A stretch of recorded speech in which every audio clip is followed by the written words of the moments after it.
नमस्कार। आज हम एक बहुत ही गहरे संवाद पर बात करने वाले हैं। हाँ, जे कृष्णमूर्ति और डेविड बोहम के बीच हुई बातचीत। शीर्षक है अंतर्दृष्टि और अचेतन मन की मृत्यु। बिल्कुल। और ये बातचीत मानव चेतना, हमारी जो सहज प्रवृत्तियां हैं, उन पर विचार कैसे हावी होता है, इन सब मुद्दों को देखती है। और ये सवाल भी कि क्या अंतर्दृष्टि, जिसे इंसाइट कहते हैं, वो सच में हमें बदल सकती है? हाँ, मतलब हमारा लक्ष्य यही है कि इस संवाद से ये समझें कि ये जो मन का बंटवारा है, ये डर है, इससे जुड़े मुख्य विचार क्या हैं। सही। तो बातचीत शुरू कहाँ से होती है? वो कहते हैं कि हजारों साल हो गए सभ्यता को, लेकिन लेकिन इंसान का व्यवहार अब भी काफी हद तक वो जो पशु वाली प्रवृत्तियां हैं उन्हीं से चलता है। और उससे भी बड़ी बात शायद ये है कि हमारा विचार, हमारी सोचने की ताकत, बिल्कुल। वो इन प्रवृत्तियों को, जैसे नफरत है, डर है, इनको और उलझा देता है, शायद ज्यादा खतरनाक भी बना देता है। और जो पुराने तरीके हैं, मतलब तर्क लगाना, इच्छा शक्ति से खुद को रोकना, हाँ, कंट्रोल करना, वो इस मूल पैटर्न को लगता है बदल नहीं पाए। नहीं ये बदल पाए। इतिहास देख लीजिए, जैसे फ्रांसीसी क्रांति का उदाहरण देते हैं वो। हाँ, तर्क का युग आया, लगा सब ठीक हो जाएगा। पर हुआ नहीं। सिर्फ सोचने से वो बुनियादी बदलाव नहीं आया। तो फिर उपाय क्या?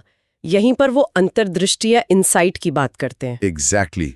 और वो साफ करते हैं कि ये कोई तरीका नहीं है, कोई प्रैक्टिस नहीं है। अच्छा, तो क्या है ये? ये एक तरह की कौंध है, जैसे बिजली चमकती है ना, हाँ, वैसी एक रोशनी की चमक, जो वो अंधेरा है ना, जो विचार और मैंने बना रखा है, उसको एकदम से भेद देती है, खत्म कर देती है।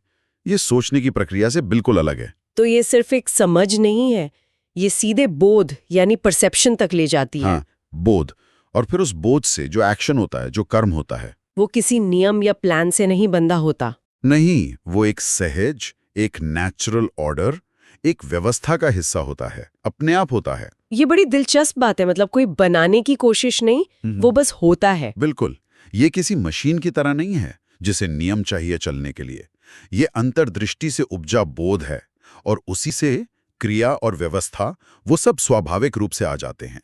इसमें समय नहीं लगता, ये तत्कालिक है। संवाद में इस बात पर बहुत जोर है कि प्रॉब्लम की जड़ वो विभाजन है। हाँ, डिवीजन। मैं और दूसरा, जीवन और मृत्यु, अच्छा और बुरा, ये सब। हाँ, ये सारे भेद, ये सारे बंटवारे असल में उसी अंधेरे में काम कर रहे विचार ने ही बनाए हैं। और हम अनजाने में इन्हीं को मजबूत करते रहते हैं और रास्ता भटक जाते हैं। हाँ, और ये कोई एक बार की बात नहीं कि कभी इतिहास में भटके थे।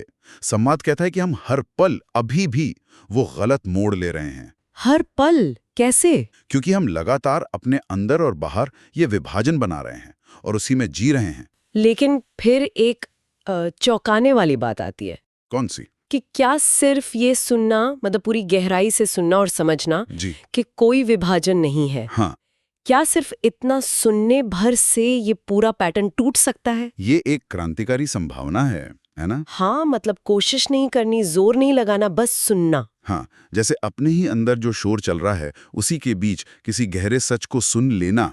संवाद ये टटोलता है कि क्या किसी ऐसे व्यक्ति को सुनना जिसके पास वो अंतर्दृष्टि है, जो कहता है विभाजन नहीं है, वो सुनने वाले में ही बदलाव ला सकता है। जैसे अंधेरे कमरे में कोई बता दे कि दीवार कहाँ है। बिल्कुल।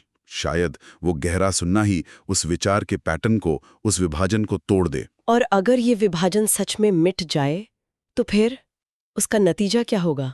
तब वो कहते हैं, मन एक अविभाजित कालातीत गति का हिस्सा बन जाता है। गति? हाँ, जिसे वो आधार या दी ग्राउंड कहते हैं, मतलब वो मूल अखंड चेतना या वास्तविकता। ये चेतना की बिल्कुल अलग अवस्था है। इसका सबसे गहरा असर शायद मौत के डर पर पड़ता होगा ना?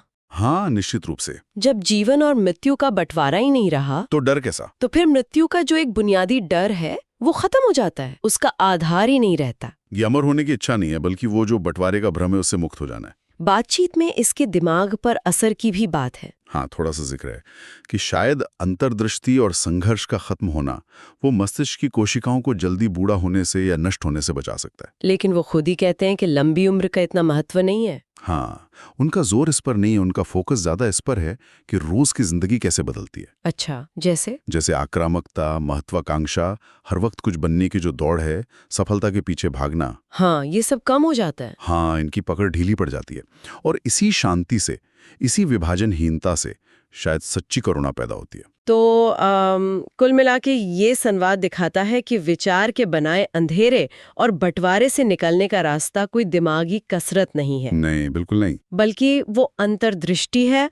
और शायद इसकी शुरुआत सिर्फ इस बात को गहराई से सुनने से हो सकती है कि कोई विभाजन है ही नहीं। सही कहा। और जाते जाते एक सवाल शायद सोचने के लिए छोड़ा जा सकता है। क्या? कि अगर मन वाकई इस कालातीत अविभाजित आधार का हिस्सा बन जाता है, तो इसका मतलब सिर्फ हमारे व्यक्तिगत अनुभव के लिए नहीं है, बल्कि वास्तविकता और चेतना की जो मूल प्रकृति है, उसके बारे में क्या है? यह आधार आखिर है क्या चीज?